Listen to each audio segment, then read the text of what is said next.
I did want to use my brief time to say thanks to a couple of individual people about the Target program. First, Yolanda Henry, who's not here, but who first came up with a proposal for it to be the program in Cambodia. Second, a big thank to Melissa Mash. Where's Melissa? She's where?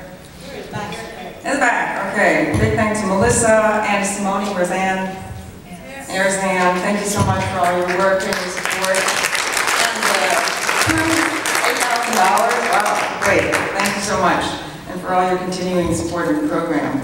Claudette de Groot, where are you, Claudette? There she is, okay. This woman raised an amazing amount of money on her own and through her support in AWG. Many thanks to you, Claudette. Kathleen Simon. Kathleen, thank you so much for all of your efforts as the past president for shepherding through the initial process of the Target program. Not necessarily, the birthing process wasn't easy, but we got through it. And of course, Anne. I mean, Anne really deserves another big round of applause.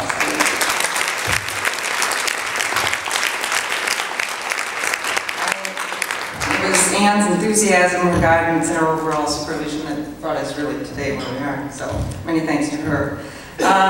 The work is not finished, you've already seen. It certainly exceeded our expectations. We hope you won't end your efforts. We hope you'll continue on. But anyway, it makes a huge, huge difference. I'm hoping that some of those statistics and some of those wells that were contributed not only through the Target program, but also some of the programs that the German programs supported were included in the most recent statistics that came out of the World Health Organization.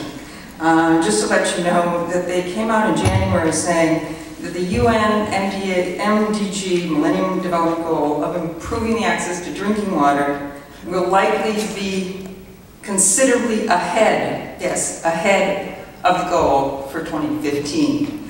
Now, it doesn't mean that it's going to bring safe water to everybody, but the goal of having the number of people that do not have access may be achieved, and it's one of the few Millennium Goals that will be achieved before the deadline, so bravo to that.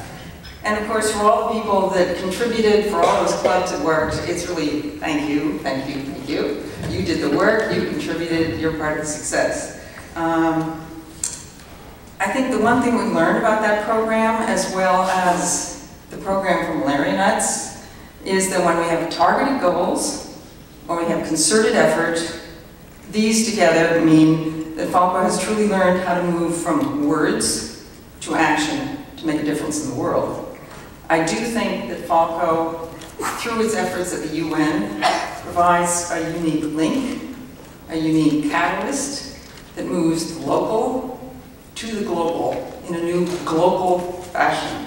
I really think that Falco needs to get the word out. That's what we do. It's really good for new members to know this, and we need to continue to do more of that. So I see Falco as a global, indeed global, local to global, I would say initiator or promoter and enabler.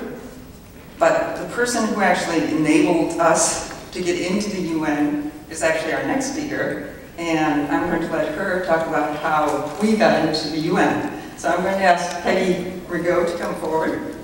Peggy is from AWG, L'Homme de Cohésion. She is the former vice president from 1993 to 1995 under Barbara Johnson, and she is the main mover and shaker who got us into the UN. But I'll let her tell the story.